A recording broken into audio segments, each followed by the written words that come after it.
കാണിക്കാ. ഞാൻ പറഞ്ഞു വന്നത് അല്ലാഹുവെ പേടിക്കുന്ന പെണ്ണിന് മുൻതൂക്കം കൊടുക്കണം പ്രിയപ്പെട്ടവര്. അവള് കറുത്തവരാകട്ടെ, അവള് വെളുത്തവളാകട്ടെ, അവള് വിരൂപിയാകട്ടെ, റബ്ബിനെ പേടിക്കുന്ന പെണ്ണ് നിനക്ക് കിട്ടിയ അയ്യൂബ് നബി അലൈഹിസ്സലാമിന്റെ ചരിത്രമെന്ന് പ്രിയപ്പെട്ട ചെറുപ്പക്കാർക്കറിയുമല്ലോ. അള്ളാഹു പരീക്ഷിക്കാൻ തീരുമാനിച്ചപ്പോ സകലതും നഷ്ടപ്പെട്ടു പോയല്ലോ. ഏറ്റവും വലിയ സുഖത്തിലും സന്തോഷത്തിലും ജീവിച്ച അയ്യൂബ് നബി അലൈഹിസ്സലാത്തു വസ്സലാമിന്റെ അവസാനമായി പ്രിയപ്പെട്ട ഒരു ഭാര്യ മാത്രമുണ്ടായിരുന്നു. എല്ലാവരും ഉപേക്ഷിച്ചു, ജനങ്ങൾ പോലും വെറുത്തുപോയി. അയ്യൂബ് നബി അലൈഹിസ്സലാത്തു വസ്സലാമിന് അല്ലാഹു കൊടുത്ത രോഗം കൊണ്ട് ശരീരം പഴുപ്പിറക്കാൻ തുടങ്ങിയപ്പോ ജനങ്ങൾ പറഞ്ഞു, പെണ്ണേ റഹ്മാ, നിന്റെ ഭർത്താവിനെ കൊണ്ടുവയ്ക്കോ, എവിടെയെങ്കിലും കൊണ്ടുപോയില്ലെങ്കിൽ ഞങ്ങൾ കൊന്നുകളയുമെന്ന് പറഞ്ഞു. അവസാനം റഹ്മാ ബീവി പൊട്ടിക്കരഞ്ഞുകൊണ്ട് തന്റെ മനോഹരമായ തലമുടിയില്ലേ, ആ തലമുടി പോലും അഴിച്ച് അറുത്ത് വിറ്റുകൊണ്ട് ഭർത്താവിന് ഭക്ഷണം കൊടുത്ത് പാല് കൊടുത്ത് സന്തോഷത്തോടെ പ്രിയപ്പെട്ടവനെ തോളത്തിട്ടുകൊണ്ട് നടന്നു പോരെങ്കിലും എനിക്കും നിങ്ങൾക്കും അങ്ങനെ ഒരു ഭാര്യയെ കിട്ടോ. പാരിപ്പള്ളിയിൽ ഒരു സ്ഥലത്ത് പ്രഭാഷണത്തിന് പോയപ്പോ അപസ്മാര രോഗം ബാധിച്ചുകൊണ്ട് മീൻകച്ചവടക്കാരനായ ഒരു സഹോദരൻ തന്റെ തല പാറയിലിടിച്ചുകൊണ്ട് അബോധാവസ്ഥയിലായി. അവസാനം മെഡിക്കൽ കോളേജിലെ വിദഗ്ധരായ ഡോക്ടർമാരുടെ പരിചരണത്തിന്റെ കീഴിൽ ബോധം തിരിച്ചു കിട്ടിയെങ്കിലും ശരീരത്തിന്റെ പകുതിയിലേറെ ഭാഗം സ്തംഭിച്ചുപോയി. കിടന്ന കിടപ്പിൽ മലമൂത്ര വിസർജനം. 2 മക്കളുണ്ട്, സബീറും സബൂറും. ആ 2 പ്രിയപ്പെട്ട മക്കൾ 3ഉം 5ഉം വയസ്സ് പ്രായമായ മക്കൾ. അവിടെ പ്രഭാഷണത്തിന് പോയി ആ സഹോദരനെ കാണാൻ ചെന്നപ്പോ റൂമിലൊക്കെ നല്ല സുഗന്ധം. ആ സഹോദരന്റെ വാപ്പ പറയാണ്, ഉസ്താദ് വന്നതുകൊണ്ട് ചിലപ്പോ ചില റൂമൊക്കെ വൃത്തിയാക്കുമല്ലോ, ഇത് അതുപോലെ വൃത്തിയാക്കിയതല്ല, എന്റെ മരുമോളാ നോക്കുന്നു. എന്റെ മോന്റെ മലവും മൂത്രവും എന്റെ പ്രിയപ്പെട്ട മരുമോള് വന്ന് വൃത്തിയാക്കി കൊടുക്കും. മനോഹരമായ രീതിയിൽ എന്റെ മകൻ ഒരു സൈഡ് ഇങ്ങനെ കിടന്ന് അടരാൻ തുടങ്ങിയപ്പോ അതിന് പോലും മരുന്ന് വെച്ചുകൊണ്ട് മനോഹരമായി തന്റെ ഭർത്താവിനോടുള്ള കടമ പാലിക്കുന്ന ഒരു പെണ്ണിവിടെയുണ്ട് എന്ന് പറഞ്ഞു. കാണാൻ താല്പര്യം തോന്നിപ്പോയി പ്രിയപ്പെട്ടവർ. ആ സഹോദരി വാതിലിന്റെ മറവിൽ നിന്നുകൊണ്ട് പറഞ്ഞു, എന്റെ ഭർത്താവിന് ഒരിക്കലും എഴുന്നേറ്റ് നടക്കൂല എന്നാണ് ഡോക്ടർ പറഞ്ഞിട്ട്. അങ്ങനെ ഒരു റിസൾട്ട് ഡോക്ടർ പറഞ്ഞാൽ ഏത് ഭാര്യ നോക്കും, പരിചരിക്കും? ഏത് ഭാര്യ നോക്കും? ഭർത്താവ് പറഞ്ഞു അത്രയും ഭാര്യയോട്, വേറെ വിവാഹം കഴിക്കണം, നീ സന്തോഷമായിട്ട് ജീവിക്കണം, എന്റെ മക്കളെ കൂടി നോക്കണം. ആ പ്രിയപ്പെട്ട ഭാര്യ 4-5 വർഷങ്ങളായി എല്ലാ സുഖങ്ങളും സന്തോഷങ്ങളും കളഞ്ഞ് തന്റെ ഭർത്താവിന് വേണ്ടി ജീവിതം മാറ്റിവെക്കുമ്പോൾ ഇതിന് സമാനമായ ഒരു കാര്യമാണ് തിരുവനന്തപുരത്ത് നടന്നത്.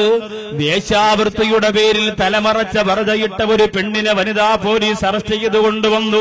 സ്റ്റേഷന്റെ അകത്ത് മർദ്ദിച്ചപ്പോൾ ഞാൻ വ്യഭിചാരിണിയല്ലെന്ന് പറഞ്ഞു. നിലത്തേക്ക് അടിച്ചപ്പോൾ പ്രഹരിച്ചപ്പോൾ നിലത്തേക്ക് തെറിച്ചു വീണ പേഴ്സിന്റെ അകത്ത് നിന്ന് ഗുളികയും അതുപോലെ ഹോസ്പിറ്റലിന്റെ സാധനങ്ങളും തെറിച്ചു വീണു. എന്താണിതെന്ന് ചോദിച്ചപ്പോ തന്റെ ചികിത്സയിൽ കഴിയുന്ന പ്രിയപ്പെട്ട ഭർത്താവ് RCCയിൽ കഴിയുകയാണ്. ചികിത്സയ്ക്ക് കുടുംബക്കാർ തന്ന പണം തീർന്നു പോയി. അവസാനം ഞാൻ മനസ്സുകൊണ്ട് ചിന്തിച്ചു, അല്ലാ, എന്റെ ഭർത്താവിന്റെ ക്യാൻസർ മാറിയിട്ട് തിരിച്ചെനിക്ക് കിട്ടുമെന്നറിയില്ല റബ്ബേ. എന്നാലും ആ സഹോദരി അവസാനം കടം വാങ്ങി പലിശ വാങ്ങി എല്ലാം കഴിഞ്ഞു. അവസാനം ചെയ്ത പരിപാടി എന്താ? തിരുവനന്തപുരത്ത് മെഡിക്കൽ കോളേജിന്റെ മുമ്പിൽ നടന്നു പോകുന്ന 20കാരന്റെ 25കാരന്റെ 30കാരന്റെ മുഖത്ത് നോക്കിയിട്ട്, നിങ്ങൾക്കെന്റെ ശരീരം വേണോ, നിങ്ങൾക്കെന്റെ ശരീരം വേണോ എന്ന് പറഞ്ഞിട്ട് ആ ശരീരം കൊടുപ്പ് കിട്ടുന്ന പൈസ കൊണ്ടുവന്ന് ഭർത്താവിന് മരുന്ന് വാങ്ങാൻ തീരുമാനിച്ച പെണ്ണ്. ഇസ്ലാമിൽ എത്ര സംഘടനകളുണ്ട് പ്രിയപ്പെട്ടവരെ.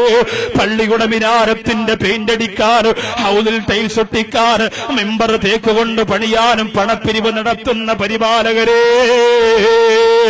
പള്ളിയുടെ ബാത്റൂമിൽ ടൈലൊട്ടിക്കാനും ഗ്രാനൈറ്റ് ഒട്ടിക്കാനും വേണ്ടി ലക്ഷക്കണക്കിന് രൂപ പള്ളിയുടെ പാവപ്പെട്ടവരിൽ നിന്ന് പിരിച്ചെടുത്തിട്ട് സന്തോഷിക്കുന്ന പരിപാലകരെ, ഈ പാവപ്പെട്ട മുസ്ലിം പെണ്ണിന്റെ അവസ്ഥ കണ്ടോ? ഭർത്താവിന് മരുന്ന് വാങ്ങാതെ ശരീരം തെറ്റ് ഭർത്തൃസ്നേഹം കാത്തു സൂക്ഷിച്ചു പോരെങ്കിൽ അള്ളാഹു എന്നെയും എന്റെ കുടുംബത്തെയും ഈ സരസിൽ വന്ന മുഴുവൻ പേരെ അത്തരം അവസ്ഥകളെ തൊട്ട് കാത്തുരക്ഷിക്കട്ടെ. അതുകൊണ്ട് കല്യാണം കളിയല്ല ചെറുപ്പക്കാരാ. സ്വാലിഹത്തായ ഒരു ഭാര്യയോ നിനക്ക് കിട്ടിയ ഒരു സങ്കടം വേണ്ട. അറിയാതെ നിന്റെ കടം തീരുമല്ലോ, നിന്റെ വേദന മാറുമല്ലോ, നിന്റെ പ്രയാസമകലുമല്ലോ. അള്ളാഹു നമ്മുടെ കുടുംബത്തിലുള്ള സ്ത്രീകളെ അല്ലാതെ പേടിച്ചു കരയുന്ന സ്ത്രീകളാക്കി മഗ്‌രിബിന്റെ സമയത്ത് സീരിയലിന്റെ മുമ്പിൽ ഇരിക്കുന്നതിനെ തൊട്ട് അള്ളാഹു അവരെയും നമ്മളെയും കാത്തുരക്ഷിക്കട്ടെ. അങ്ങനെയുള്ള പെൺകുട്ടികളെ കിട്ടിയാലുള്ള ഉപയോഗം അതാണ്. പിന്നെയോ അള്ളാഹു പറയുകയാണ്, സാമ്പത്തിക മോഹമില്ലാതെ നിങ്ങൾ ആരെങ്കിലും വിവാഹം കഴിച്ചാൽ അല്ലാഹുവിന്റെ റസൂൽ സഹാബത്തിന് കൊടുത്ത മുന്നറിയിപ്പാണ്. അല്ലാഹു സുബ്ഹാനഹു വ തആല ആ നിക്കാഹിൽ ബറക്കത്ത് ചെയ്യുന്നതാ. സാമ്പത്തിക മോഹമില്ല. ഇവിടെ അൽഹംദുലില്ലാഹ് ഈ മുസ്ലിം യുവജനവേദിയുടെ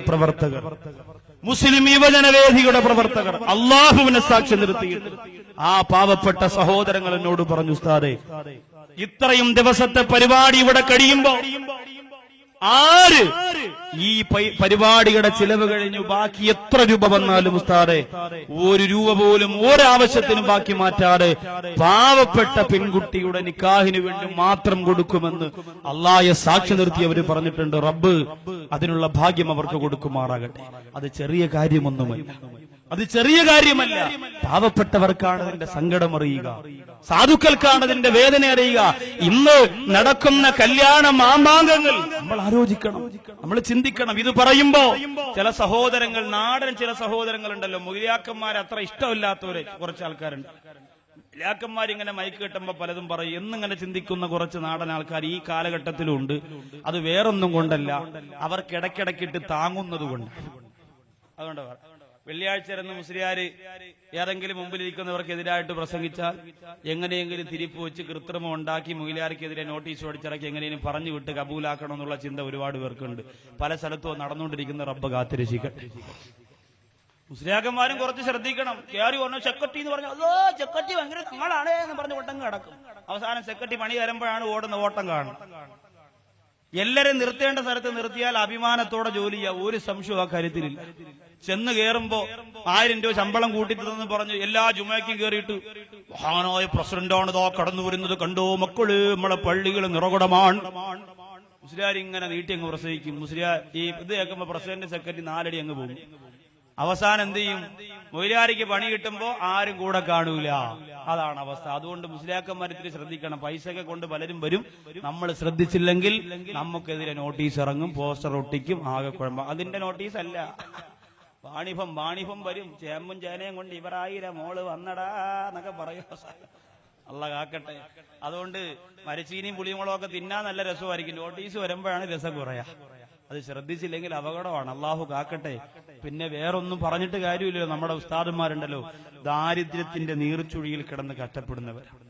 ഒരു ബറക്കത്തെന്ന് പറഞ്ഞാൽ അവർക്ക് കിട്ടുന്ന 2000 രൂപയുണ്ട്, അല്ലെങ്കിൽ 3000 രൂപ, അതിനൊരു വല്ലാത്ത ബറക്കത്ത്. 10000 രൂപ ചുറ്റുമൂലയിൽ ശമ്പളം വാങ്ങുന്ന ഗവൺമെന്റ് ഉദ്യോഗസ്ഥന്റെ ചിലവ് നടന്നില്ലെങ്കിലും 1500 രൂപ വാങ്ങിച്ച് പള്ളിയിൽ ചോറെടുക്കാൻ നിൽക്കണ പയ്യന് ഒരു ടെൻഷനും ഇല്ല. അവന്റെ കയ്യിൽ നിന്ന് വേണമെങ്കിൽ ഇങ്ങേരിക്ക് 100 രൂപ കടം കൊടുക്കും, ചമ്പ് വെച്ച് വാക്കാന്നും പറഞ്ഞു. കാരണം എന്താ? എവന്റെ പൈസ ഉണ്ടല്ലോ അത് ബറക്കത്തുള്ളതാണ്. അത് അള്ളാന്റെ പള്ളിയുമായി ബന്ധപ്പെട്ട് കിട്ടുന്ന പൈസ ബറക്കത്തുള്ളതാണ് എന്നും പറഞ്ഞ് കാണിക്കപ്പെട്ട് അടിച്ചു മാറ്റാൻ നിൽക്കണ്ട. ഞാൻ നിലമേലൊരു ഭാഗത്ത് വാഴോട് പ്രസംഗത്തിന് വേണ്ടി പോയപ്പോ ആംപ്ലിഫയർ അടിച്ചോണ്ട് പോയി ആരോ ഉച്ചയ്ക്ക്. കാരണം ഇലക്ഷന്റെ സമയമാണല്ലോ, ഫ്രീ ആയിട്ട് വണ്ടിയിൽ ഇത് വെച്ച് ഇങ്ങനെ കൊണ്ടുപോയാൽ അത്രയെങ്കിലും ലാഭം കിട്ടുമല്ലോ. പള്ളിയെ തക്കാവിൽ ആംപ്ലിഫയർ കൊണ്ടുപോയി.